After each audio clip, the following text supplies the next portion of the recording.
Hello, everybody, and welcome to episode 15 of the Capitalist Corner. I am your host and of the Capitalist Corner and chairman of the American Capitalist Party, along with my esteemed co-host and co-chairman of the American Capitalist Party, Michael Liebowitz. Folks, I was witness to a great debate yesterday between two objectivists on whether or not Rand's definition of value was right or wrong. That debate will be up hopefully soon. I think Michael's producers are working on it, but I look forward to seeing it maybe posted on Capitalist Corner, maybe on the Rational Egoist. But either way, you're going to see this debate and it will make you smarter watching it. I know I was made smarter watching it. Thank you for allowing me the privilege of attempting to moderate James Valliant. When you watch the playback, everybody, there's a little controversy here. They were allowed 5 minutes each to speak. At the 5 minute point, I did tell James his time was up, and he continued to go on. Now, what he said was extremely interesting. I did not hear you tell him. And even if you did, once he keeps going, you're not supposed to just say, "Okay, I give up." No, I didn't give up. I didn't give up. I was waiting for a pause in the narrative because the narrative is fairly seamless. You know how he can carry on. I do, but that wasn't the agreement. The agreement wasn't 5 minutes unless you've got an interesting narrative. It's true. That's true. That was not the agreement, but I did try to make up for it by giving you an extra 2 minutes on your side, which you did not take. I didn't need it. My victory was so decisive. I did not need the extra time. Okay, you heard that. And now hold on. Now Mark is going to tell you no, it was not a victory, and Jim is going to say that. Don't listen to him. It was a victory. You heard Michael. And look, guys, I'm not going to say anything. I want you guys to make up your own minds with respect to who won this debate. I actually, as I'm looking at your premises, though, Michael, I have to say that you're not incorrect, and you're not incorrect. So it could be possible that you won based on your premises, based on what exactly you were arguing. But Valliant made some amazing points that I think are very important for everybody to. Oh, I agree. But we cannot spoil this. So friend Harper says, what debate? So when this is over with, I am going to neglect Mark Pellegrino and not get him a copy of this like I normally do, because I've got to go do my I'm going to tell you about my day in a minute. But first, I'm going to, if it's not up already on the Rational Egoist YouTube station, I'm going to post it onto the Capitalist Corner YouTube station. So either way, within minutes of this going off the air, you will be able to watch my debate with James Stevens Valliant. And the debate proposition wasn't that Ayn Rand was wrong about her definition of value. The proposition was that her definition of value is not sufficient to provide for her objective theory of morality. I took the affirmative. Jim took the negative. Can I tell you about what my day is like? Go ahead. Because it's like insane what I go through. So I get up like 5 a.m. and I have to start reading to prepare for this show. Right. I also have to make video clips and video edits to put out there, and I have to keep up appearances on social media. All takes time. I also have to book guests for the Rational Egoist. Then I also have to I take care of the house here. I keep it clean every day. I clean it up, and I take care of 5 dogs. In addition to that, I have my title search job. So at any minute, I can get a text that says I've got to do a report for a given property. Now, some of these are very easy because all the information is online. Others, not so much, and I have to actually travel to the town halls. It just so happens that I got 3 reports this morning, all of which now I have to travel to the town halls. So when we end this, I've got to hurry up and skedaddle over there, go to the town halls, first lock the dogs up, come back, let the dogs out. And you heard the dogs barking. And then I have to do these reports. And I have to produce the clips for this show, put those clips out there, get you the copy of the clips and the post, and I mean the show, and I have to try to figure out what I'm going to do for more guests for this week on the Rational Egoist. So very, very busy, but I will get this posted. The debate will be posted, and Mark, I will get this to you at some point later in the day. Good. Thanks, and thanks for the correction. And thank you for taking this hour out of your busy day to discuss some of the formative news items of the day. I also want to add a news item that I didn't post to you just because it was in the hard copy of the Epic Times, and I thought it was interesting. But I wanted to start off with a tweet. Are you sandbagging me again?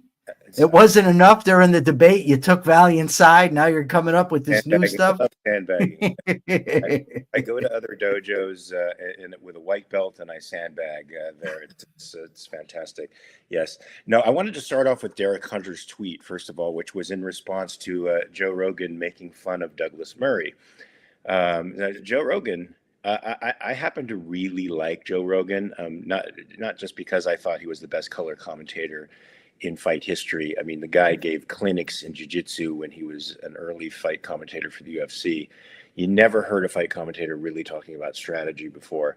And so he was one of the first of his kind, a super educated guy when it comes to the fight world, and a black belt in a couple of different martial arts, including Brazilian Jiu-Jitsu under Eddie Bravo, and who was a skion of Jean-Jacques Machado, who's my teacher.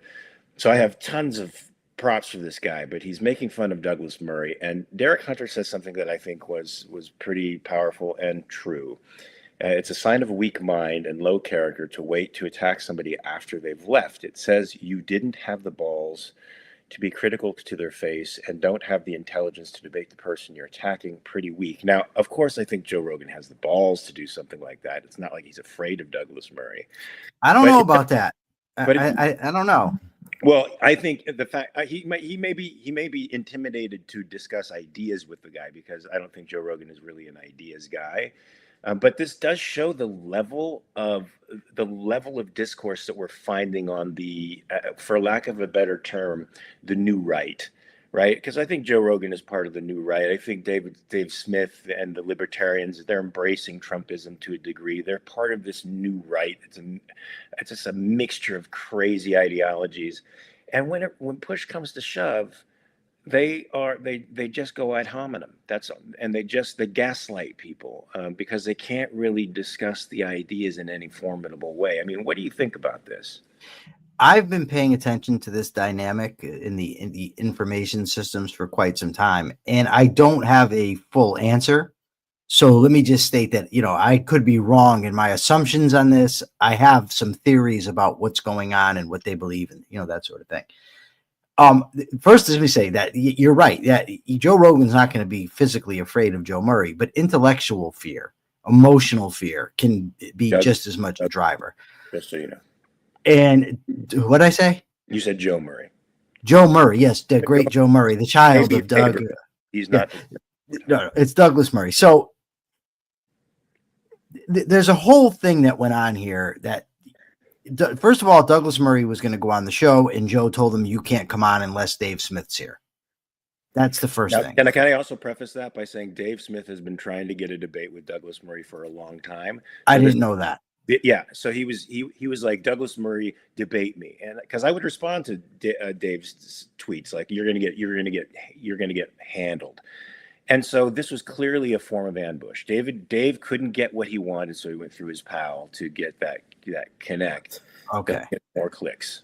Now, I think that Douglas Murray was woefully unprepared for this. I think the central thrust of his critique is correct, that the new media is very dangerous, that they give people an aura of credibility by putting them out there, don't challenge them, and that stuff spreads.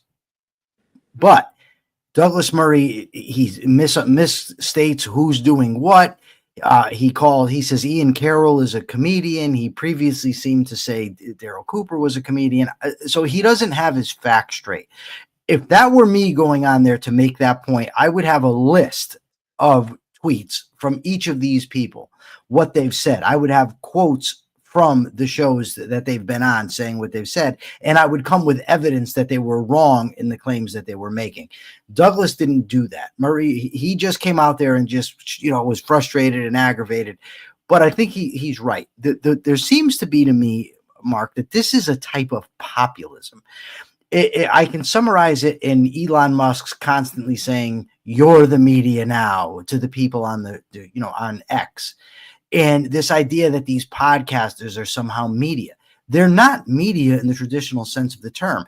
Yes, the media is biased. That's true. But there's still journalistic standards that we can judge them by, the very reason we're able to say to them, you're biased, and I can tell, is because they're not supposed to be biased. That's one of their standards of operation that they're supposed to go by.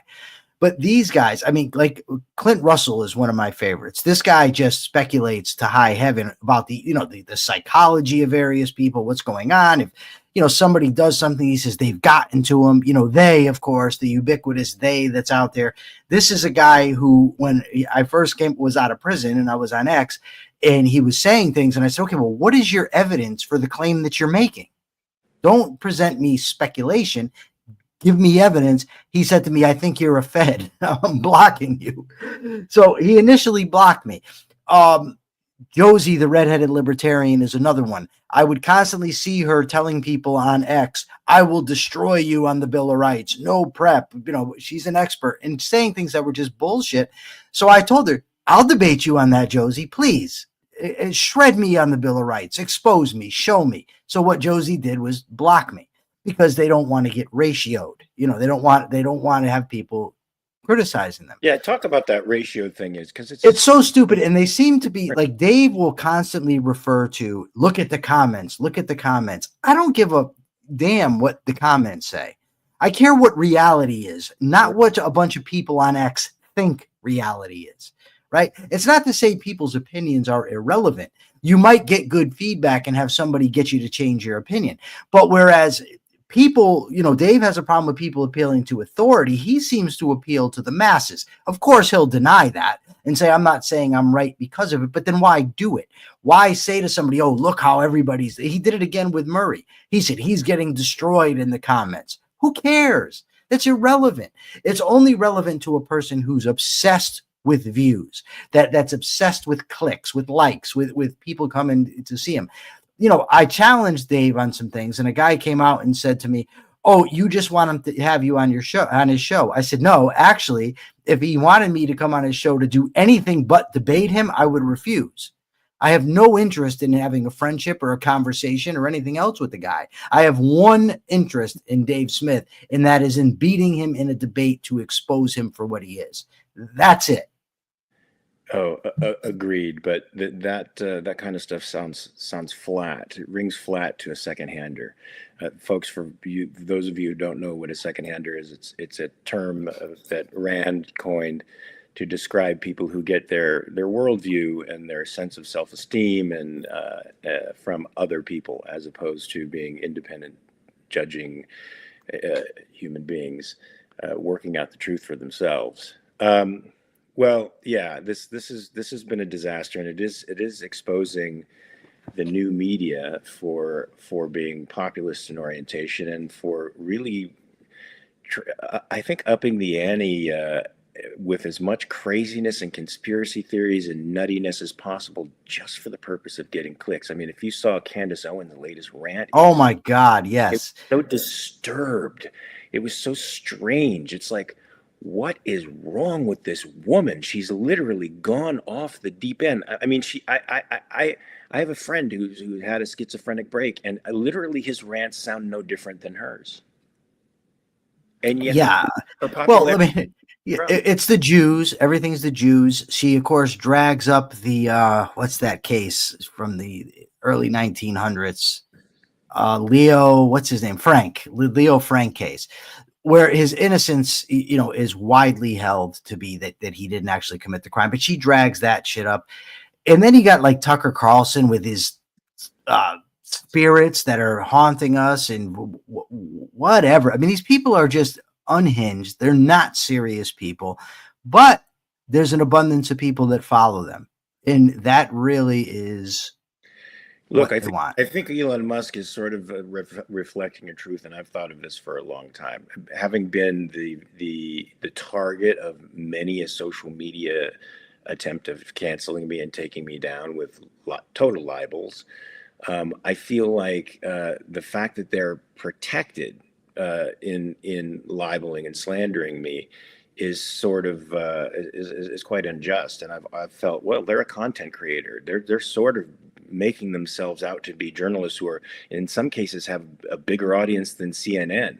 You know, influencers would pop onto these threads and pass along poisonous libels, and in my view are responsible for, they should be responsible for the consequences of that, which could be the loss of employment.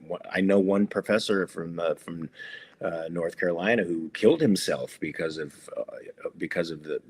the outbreak of social contagion that went against him on social media, and he was prevented from getting tenure because of this outbreak of lies and libels against him. These people are creating news in their own right, and maybe they should be held responsible to at least the large influencers, to journalistic standards as well, and be open to the same penalties that a journalistic organization could have leveled against them if for passing on libelous or phony news, and be subject to have to retract it publicly the way the New York Times would have to, or be, you know, if they're discovered to have committed plagiarism or some other form of lie, they should be subject to the same laws if their following is big enough. Don't you think that should be a potential check on some of this insanity?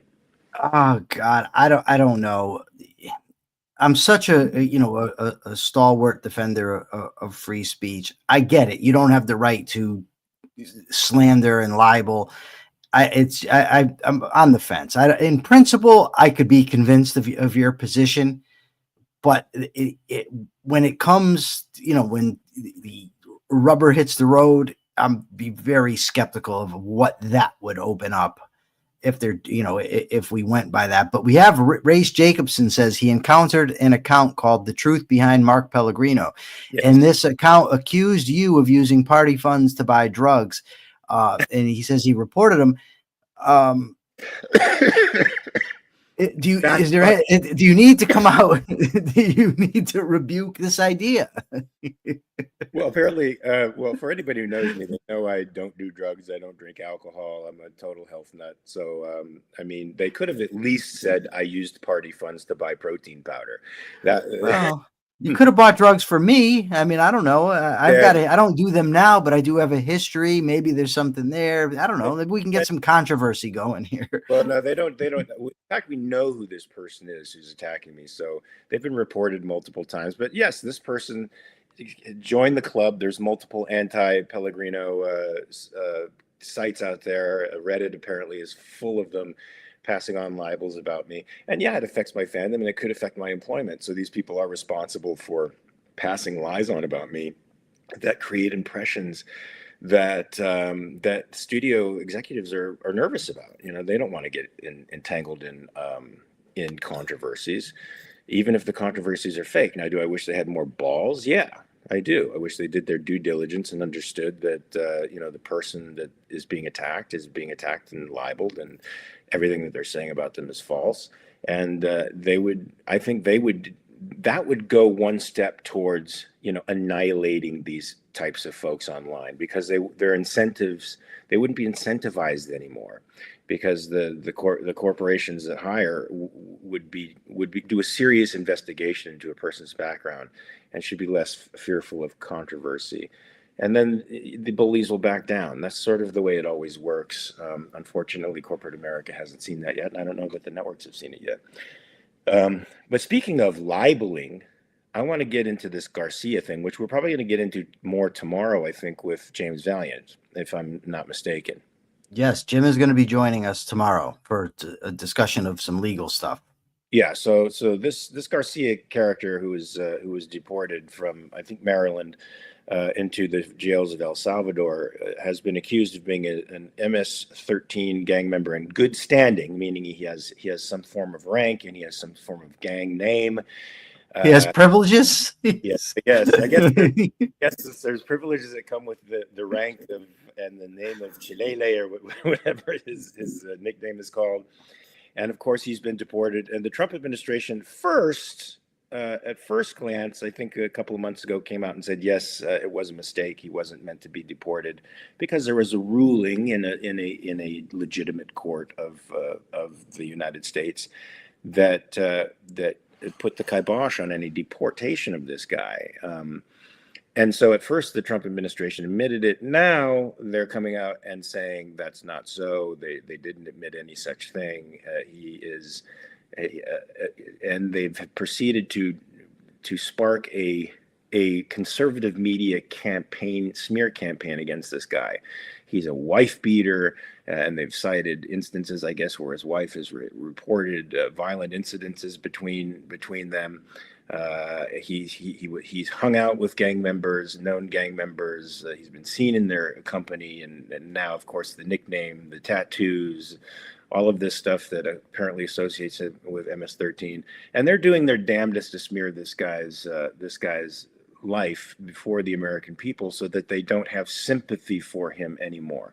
Well, folks, your sympathy for him doesn't matter. What matters is whether or not this guy has been charged with a crime and gone through due process, meaning he's been charged, he's been brought before a court, before a jury of his peers, and tried.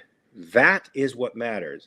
Now, it seems like there's a senator out of Maryland, Chris Van Hollen, who seems to have the same feelings about the Constitution as we do. He went to visit him in the El Salvador prison, I think that's a great thing. So at least the kid knows that there are some people out there who are considering his constitutional, his rights under the Constitution, and are actually acting in some way in an attempt to protect him. And he has become persona non grata on the right. Now, to the right's credit, they brought him on Fox News and they tried to steer the conversation into, well, you know, you're protecting an alien criminal over American citizens. And his claim was, no, I'm standing up for due process, which I think is something that all of us can benefit from. Now, the article that you sent me has a mix of really great things in it and really horrible things mixed in it. But I wanted to get your thoughts about just this initial commentary. I was distracted for a second. We're talking Chris Van Hollen, right? Yes. Okay. I've never been a fan of Chris Van Hollen. I've never cared for him or the positions he takes. I'm always skeptical when politicians do stuff like this because it's normally self-serving. It normally has nothing to do with justice. I think that for those on the left who want to make this character, this guy, what's his name, Garcia, some kind of a hero or a martyr, I think that's a mistake. Not that he might not be. I don't know. It's hard to get the truth about him, but I think it's irrelevant. It's irrelevant. He could be the worst guy on the planet. It's not about this individual. It's about the laws of this country, the Constitution, the bedrocks of liberty, of individual rights, of civilization. The guy was wrongly deported and has not gotten due process. That's it. That's what matters. All that other nonsense. If I have one more person I see come across, oh, you're defending a gang member. First of all, you don't know he's a gang member. What we know is that the government called him a gang member. That's it. And it's so funny to me that these are the same people. Like this girl I knew from in high school, she's talking about how naive the people who are supporting the idea that this guy shouldn't have been deported, that we're naive for trusting the media. Meanwhile, she's trusting Trump with a photoshopped picture of this guy's knuckles. So I told her, I said, now who's being naive, Kay? And hopefully some of the folks out here who will get the reference, right? It's insane to me. We're skeptical. We don't trust the elites. We don't trust the media, but we do trust their leader, Donald Trump, right? It's gone beyond madness. The guy's never been convicted of a crime. His wife did get a protective order. From what I understand, she has since said that it isn't true. I don't know. I don't really, whatever. He wasn't convicted of a crime. He was never convicted of any gang-related crime. They've got some claim that he was in a packed car, and that's evidence of human trafficking to these people. I don't know. Ultimately, Mark, you're spot on. What is the law? How do we protect our liberties? That's what I'm concerned with. Not with this emotional appeal that either side makes. And again, as far as Chris Van Hollen goes, I have no clue. I don't know what his motivation is. I really don't care. I just want the law followed and I want it to be in accordance with the Constitution. I have no doubt that what Chris Van Hollen is doing is performative. I have no doubt that there are performative elements to this, because the Democrats right now are in a serious tailspin. They have a leadership vacuum that they're trying desperately to fill, and it could be that this is the chance that a guy like Van Hollen is looking for, to put him into a position that people like AOC and Bernie Sanders are filling from the populist wing. He's trying to take up the law and order side of the Democratic Party and represent that, and perhaps make a bid in 2028. Who knows? That may be his agenda. But what he says in the media, that he's fighting for law and order, for due process, that's unassailable, folks. Regardless of whether you Michael, Garcia may be a bad guy, and it's all irrelevant, because we elevate due process here. Due process is the way in which individuals' rights are protected. Now, here's the poisonous part of the article that really bothered me, and I want to read this section to you, because it conflates things in a manner that I think a lot of people in America conflate two things that are not related.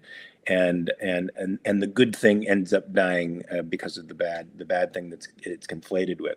Senator Van Hollen's leadership at this moment is exactly how Democrats should be pushing back against a wannabe dictator like Donald Trump. And I think this is from the AP, by the way. Calling for law and order over chaos and adhering to the Constitution instead of tyrant. Now, some of that's very, very, very good. This is Democratic National Committee Chair Ken Martin is telling this to the Associated Press, who, by the way, was banned from the White House press room by Trump. Quote, here's the poison pill in some of that decent stuff. No matter how much Trump tries to act out his dictatorial fantasies, Democrats will always defend democracy when it is on the line. Now, to me, a constitutional republic and democracy are mutually exclusive. You're either defending the constitutional republic and the Constitution and its restraints on government, or you are defending mob rule, majority rule, under which all things are up for vote, including your rights. What say you to that? Am I overreacting? No, I hate the word democracy. I'm told often that I need to just come to terms with that. It's a generic term that means, different things to different people. And it just loosely means the type of things that come with an open society, like free speech, due process, etc. But I don't like the term. But I believe that in that article, maybe it wasn't that, it was one of these, somebody said the Democrats will fight for the Constitution, which is just pure bullshit, right? They could not care less about the Constitution, as is evidenced by their support for Medicare, Medicaid, Obamacare, and countless other programs that they support, including, by the way, immigration laws passed by the federal government. See, nobody is coming along and saying we need to get to I shouldn't say nobody in the Democratic Party is saying, let's go by the original meaning of the Constitution. Let's actually observe the fact that the federal government has no authority over regular immigration, although they do have it during wartime, which is a different argument altogether. That's not what we're talking about here. So they're not principled, and which is the problem. And neither side is really principled if we get down to the basics here. Neither side has respect for the Constitution, which restrains government force and leaves the individual citizen alone. This is time for a shameless plug, folks. But there is a third alternative out there. There is. It's true. The American Capitalist Party, AmericanCapitalistParty.org. Go there, read our policies and platforms, donate, become a member, and become a son or daughter of liberty. And let's press ahead with real constitutional limitations on government, with making government what it should be, which is, a guardian of our individual rights and nothing more, and give us back our moral agency. That might be a segue into the article that I wanted to read. But will we accept non-binaries for liberty? Because I'm for it. Yeah. Yes. If we're not just. I disagree with the idea. I think the idea is fallacious. But if you identify as non-binary and you want to support liberty, come to us. May I ask you a question? It's sort of a rhetorical one, but is a non-binary person an individual? Yes. Okay, then we support them. Yes, and their right to call themselves non-binary. Indeed, yes. That's part of the liberty movement, folks. Some of it might make some of you uncomfortable, but discomfort is a good thing. Learn to live it, particularly when you have moral agency. Not the kind of discomfort the government puts you through by stealing all your moral agency from you. This is a segue to another article, but I want to just mention one more paradox here in the AP article, because it goes on to say Van Hollen's emergence in a critical national debate offers a fresh window into the Democrat. The AP is supposed to be a nonpartisan nonpartisan news outlet, right? It's one of the sources of news for a lot of other news agencies, and so they're supposed to report the straight news, but there's a lot of editorializing going on here. But anyway, a fresh window into the Democratic Party's months-long leadership carousel as it struggles to counter a series of Trump administration policies with far-reaching consequences. Now, it goes on to mention some of these policies as if they are bad things. Policy number one, from slashing the federal workforce.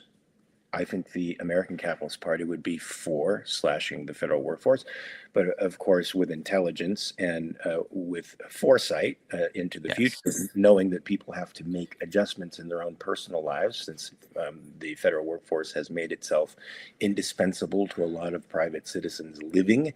You would need time to adjust. It can't just be, a complete and automatic, instantaneous slash, but it has to be a slow pushing away and pushing off of federal dependency.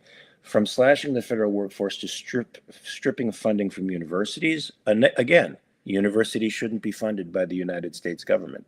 They shouldn't be funded by states at all. They should be private institutions, in which case the government would have no say-so over what the curriculum is in an individual university, what their individual rules are. Who would have the say-so? You, the customer, the paying customer, the client who sends your child to this university. You are the one who gets complete and utter control over the curriculum that you want your child to be exposed to, not the government, not the state. So stripping these so-called private universities of billions of dollars of funding that they get for research, I think is a legit function. Again, it's being done not because funding these universities is morally wrong, unconstitutional. It's being done to manipulate the universities into following Trump policies. Now, there's a big difference. Do you disagree or agree with that, Michael? I'm with you. I agree. And also, here's the one thing that I would have issues with: pushing back against court orders and launching a trade war, rattling the global economy. In both cases, the administration is absolutely and totally in the wrong. They should be abiding by the separation of powers. The president is not a king. He cannot assert his whims over the people, despite his claims of having an electoral mandate. That is not his job. His job is to serve the Constitution of the United States of America, which he is not doing presently. And starting a global trade war even with a country that I personally would like to decouple from, and I'm trying to make it a part of the party platform, and I'm trying not to. We're trying deep discussions with respect to it. Such a decoupling from a dangerous power like China is a decades long project. It's not something that can be done overnight. It certainly can't be done when we have a great deal of dependency on Chinese exports instantaneously. What we're doing is starting a trade war and aggravating even our own allies, and the Chinese are using this as a springboard to economic alliances with people that we have now irritated. Vietnam, Malaysia, Japan, trading partners, and Canada is up in arms. These powers should be zero tariff. They should be our trading partners with 100% behind their exports. Whether what they do with respect to our imports is irrelevant. It's irrelevant. The American people are made richer by being able to get products that are made more efficiently and more cheaply somewhere else. So this trade war is an absolute disaster, and it doesn't bode well for us. Trump seems to be banking on the fact that our economy is less horrible than the Chinese, and that the Chinese need us more than we need them. And he seems to be in some kind of machismo standoff with Xi Jinping to see who blinks first. Do you agree that this is a sort of an adolescent schoolyard standoff? I think much of what Trump does is an adolescent schoolyard standoff, but I think that one of the reasons, and I'm, no expert on the CCP, but I think one of the reasons Trump is kind of out of his depth here is if the American economy tanks, the American people get to vote Trump out. They get to switch parties. So in America, our politicians are far more concerned with the goings on in the market than the Chinese Communist Party is likely to be. They rule their country with an iron fist. So even if the economy starts to tank, they're not likely to suffer from it, the leadership. And unless it's horrendous, now there's always a situation where the populace can rebel. But the populace of China rebelling to overthrow the government is less likely than the American people getting tired of Trump and his pals and voting them out. Well, they do say that Xi Jinping has gotten his power by promising to deliver economic prosperity to the Chinese people. And part of that economic prosperity, despite what the American Communist Party claims, is because the Communist Party got out of the economic world for a while. They allowed free market reforms to enter into the Chinese world, and this started lending itself to real prosperity. And Asians who were previously very poor were now becoming lifted out of poverty. But as Xi Jinping is losing power within the Communist Party, he's beginning to restrain trade and tighten his grip on the levers of power. Now, so people are disappearing. People high up within the echelons of the Communist Party are being disappeared, retired early, and never to be seen or heard from again. And there's lots of speculation as to what this means with respect to Xi's power at the moment. But it's certainly in his interests to continue his economic imperialism. But Americans, you have to know that this is not about a political dominance. You get economic superiority by being the freest country on earth.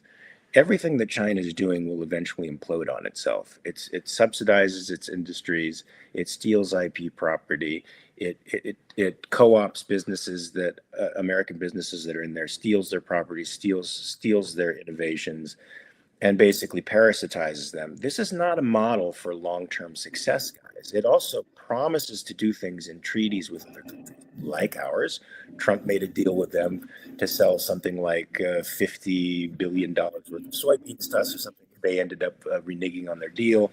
Their Belt and Road Initiative, where they basically catch countries in debt traps, has ended in the same kinds of empty promises, with them only delivering something like less than 30% of the production that they've promised these countries to deliver. That's what criminals do. They claim things and then they don't deliver. They ask for something and give nothing in return. Okay, now the communists in America may be thinking that this is a recipe for success, but I'm sorry, you fight reality, reality wins. When you lie and you con your way to quote unquote success, you are living in a house of cards, and it's only a matter of time before that falls on your head. You have anything to add to that, Michael? I agree. I'm just curious if you can hear the bulldozing that is, or whatever I heard something. Yeah, this is the never-ending war that my environment has against me wherever I go. It seems to be a conspiracy to inundate me with noise to drive me insane.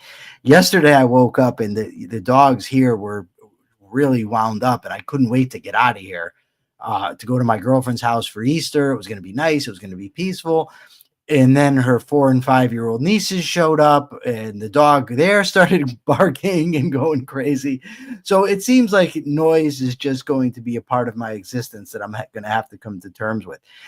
But as far as, I do think that we should keep our agreements. And just as a small example, your microphone that you just purchased, I'm guessing was not American made, right? It's a small thing. So you benefited from us. I benefit from it. The audience benefits from it. when you extrapolate from that, or you project it writ large, that's what trade is all about. We all benefit from it. We don't get hurt by it. In reading Trump's book, The Art of the Deal, you can clearly see that he looks at business deals as I win, you lose. It's not a matter of everybody benefits. It's a mindset that for me to win, you have to lose, and he just applies that to countries. It's his mistaken idea of individual trade projected writ large. He even recently he posted something on Truth Social about how businessmen who don't like tariffs, they should, they're just afraid they can't compete or some such thing. And he goes on to talk about how he's a great capitalist, the great capitalist who is championing tariffs. Crazy. Well, Trump is a man of many paradoxes, and I don't think he cares to work those paradoxes out. Unfortunately, he is not a capitalist. For anybody out there who looks at him as one, he's not. Capitalism engages in win-win exchanges, not lose-win. It's not a zero-sum world that we live in. In the capitalist world, we leave that to the statists, the nationalists, the communists, the fascists. They all live in the zero-sum game universe that doesn't exist in natural reality. We have to impose that on the world with statist regimes. Donald Trump did tweet something on his Truth Social network that was, I'd say, typical Donald Trump. And I'm wondering where the Donald Trump that Bill Maher met is, because apparently that guy was an open-minded cat or willing to listen. But apparently he only plays that at dinner with Bill Maher. The real Trump says, "Happy Easter to all, including the radical left lunatics who are fighting and scheming so hard to bring murderers, drug lords, dangerous prisoners, and mentally insane and well-known MS-13 gang members and wife beaters back into our country." That was a long, long sentence. "Happy Easter also to the weak and ineffective judges and law enforcement officials who are allowing this sinister attack on our nation to continue." This is chilling. This is chilling to me to hear this. I mean, it's done in the spirit of sarcastic and what probably MAGA people would consider, humorous language. But he's actually calling out judges. He's actually condemning federal judges for deciding cases against his favor, and launching into a demagogic rant about them, intended to work up his group against these folks. And he goes on to say, who are allowing the sinister attack on the nation to continue, an attack so violent, okay, here he continues hyperbole, that it will never be forgotten. Sleepy Joe Biden, as if deporting thousands and thousands of people to prisons in another country isn't an attack so violent that it should ever be forgotten. Without due process, I should say. Sleepy Joe Biden purposely allowed millions of criminals to enter our country. Millions of criminals to enter our country? He did, yeah. Okay. Totally unvetted and unchecked through open border policy that will go down in history as the single most calamitous act ever perpetrated upon America. I don't know, Donald. I think you adding $6 trillion to the debt and shutting down America during COVID might go down as one of the most calamitous things America has known, including subverting due process of law in your second term as the presidency. That's pretty calamitous as far as I'm concerned. Anyway, it goes on to a screed and then says Happy Easter at the end. Yeah. Trump, lowbrow sarcasm. I mean, what say you to this? I mean, well, first of all, let's note that this is the candidate of the religious right. Now, I see a lot of these guys with the Happy Easter. Now, obviously I'm no Christian, but I certainly know that Jesus would not be tweeting that message out, right? That's not what Christianity is about, which just exposes them for their hypocrisy. That's the first thing. Second is this tactic, and it's so annoying. And the reason it annoys me is because there's people that buy it. It's this tactic. If you oppose me, you're supporting criminals, MS-13, gangbangers, murderers, rapists, whatever. All stuff that he doesn't have to prove, doesn't feel he needs to prove, because his followers just buy it. So it's okay. How about this, Donald? Why don't we start with proving your assertions? Of course, he's not interested because he doesn't have to. He can get to the presidency by fooling idiots, and that's the way it goes. And by fooling idiots, I don't mean people that hit the lever because they're voting the lesser of two evil. I'm talking about the MAGA faithful. I hate that I have to say that every time, but even when I do, sometimes I get the guys, I voted for him because Kamala would have been worse. I'm not talking about you, so you don't have to worry about it. But if you follow this guy as some kind of messianic figure or even a good president, you're just wrong. You're wrong on the facts.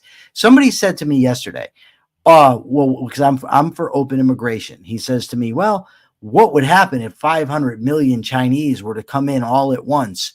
What would happen to the U.S.? And I said, well, if I flap my arms and could fly to the moon, would I still be a human?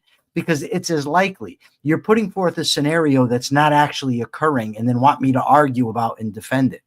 If that was what was happening, I would look at it through a different lens. And if the Chinese were really smuggling in gang members into the country to pass fentanyl off onto our youth to destroy their minds, I would rethink my positions. But that's not happening. That's an arbitrary assertion made by dishonest politicians to fool the rubes that vote for them. That's all it is. It's so gross and so disgusting. I used to listen to Obama, and I would just rage at the TV with the way he would talk and the way he would say things. Like, yeah, you're for people not having health care. So because I don't want the government to pay for health care, that means I want everybody to get cancer and die. Because I don't want the government paying for education, that means I want kids to go without learning. You might as well say, because I'm not for the government raising kids, I think all kids should be euthanized. I mean, it's just dumb. And Obama used to just irk the hell out of me. But Trump has taken this stuff to a whole new level with the things that he says and claims. It's crazy, yeah. And at least Obama, as awful as he was, he spoke with the semblance of a statesman. You know what I mean? There was at least a degree of class when he spoke. As annoying, I hated his cadence. I hated, how it took him 70 years to get out one sentence because he was trying to parse a million paradoxes into one sentence. And I despise him as an individual and don't think he's a good person. Aside from that, he still presented himself as presidential in a way that our president currently does not. And actually, that's seen as one of Trump's strengths, just pointing to his populism and his relatability to other people, because I guess intelligence, thinking, wisdom, and articulation are no longer values for the president of the United States. All he needs to do is sound off a sympathy for the common guy, and suddenly he's a saint and can do no wrong. Well, let's make no mistake. Trump derangement syndrome goes both ways, folks.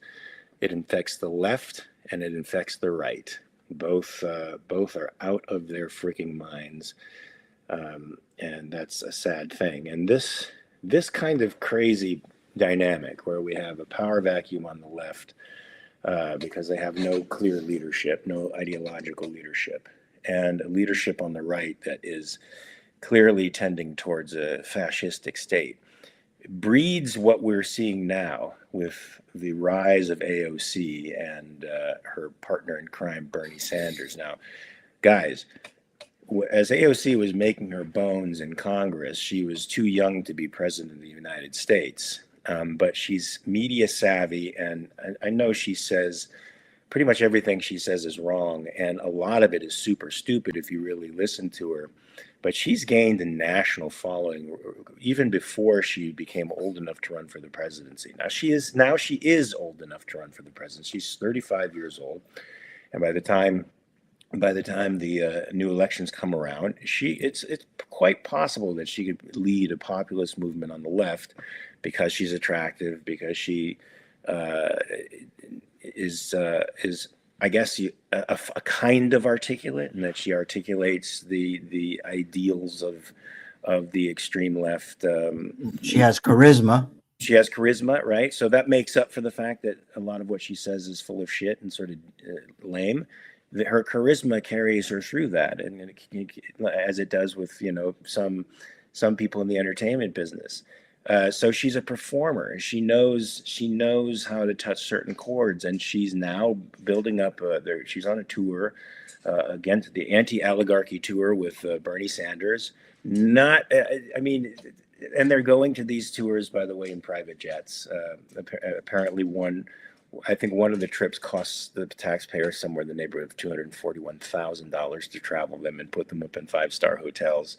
And you gotta love these champagne leftists who preach this populism and this down with the blue collar worker, while at the same time living like aristocrats, and probably getting paid off by people to get this message out there. Now, what do you think about the rise of AOC? Do you think she has a chance to be a candidate in? I do, and I'll tell you why. I'm going to harken back to Obama when he was in the primary with Hillary. A friend of mine at that time was taking an introductory to psych course, and he came across the concepts of second primary and secondary processing. What that means is when people are gathering information, the primary processing is basically automatic. The information just comes to us and we accept it and move on with our lives. That's easy. And a lot of that just has to do with emotional appeal, the heuristics that we apply to life, prejudices, whatever. Secondary processing, on the other hand, requires effort. It requires you to stop, think about things, analyze them, test them, against both your current state of knowledge, against the reality of the situation. And he said that given the way Obama talked, it was so appealing emotionally that with the primary processing that most people rely on, he was going to get in. This was a prediction he made, relatively early on. And sure enough, he got in. And I think that, if you think about Trump and the appealing to emotion that he does, and AOC, I think, has that same possibility where you've got she's a pretty woman. She, speaks nicely. She's very excited, exudes passion for the things that she's fighting for. It's likely to come on the heels of a disastrous 4 years of Trump if she decides to run next time around. Right. So you're going to have a very, good emotional candidate. She's likely to be opposed by, say, Gavin Newsom, who just looks to me, like a used car salesman type. Like he's read the room now and he's sort of pivoting now into this anti-woke Democrat where he's going to, he understands the populist right and he's going to try to capture those people. I don't know how that's going to pan out. I see it as phony, whether they do or not. I don't know. So you're likely to see that as the, in the primary, and she's got a lot of popularity. So it's very possible that as the sort of wokesters in the far left gave rise to the Trump phenomenon, you may end up with the backlash where the Trump phenomenon, because people are going to argue it's capitalism that caused it, right? And she's going to say, we've tried this free market approach of Donald Trump. We've tried deregulation. We've tried low taxes. Look at what we've got. We need to do what Sweden's doing, which is, of course, BS because Sweden is more capitalist than we are. But it's likely or has a good chance of working. Yeah, there's a John Stossel video out there for anybody who cares to see. I know there was a Swede that made a documentary on Johan Norberg. Yes, Norberg, great dude. I've been trying to get him on my show for like 2 years. He always, I'm gonna come on, and then he's busy, so I don't get him on. He's capitalist extraordinaire, and he talks about Sweden is not capitalistic, and the leaders of Sweden will say Sweden is not socialistic. They're capitalistic. They take more of the people's money for their welfare state, but it's also a lot easier to get capital there. It's a lot easier to start a business there. There's far fewer regulations.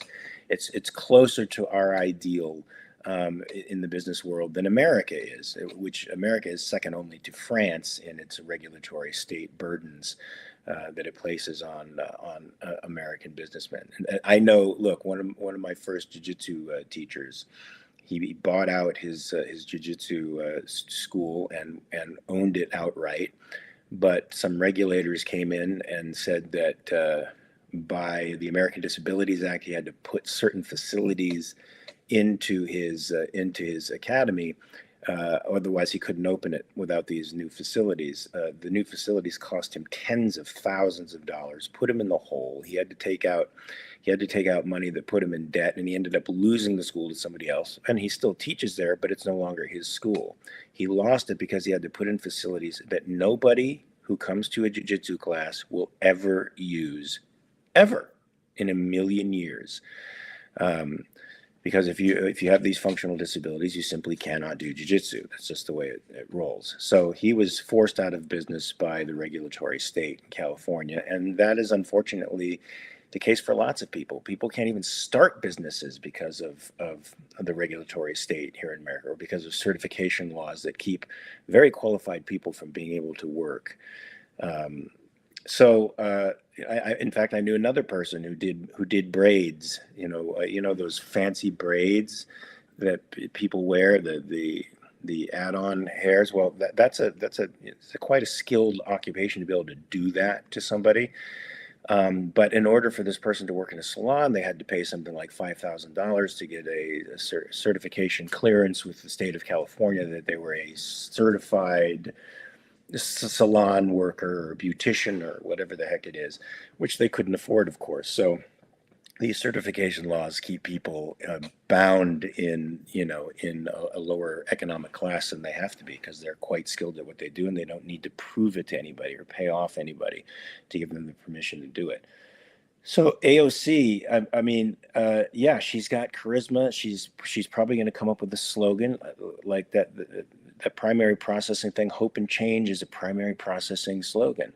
Make America great again, primary processing slogan.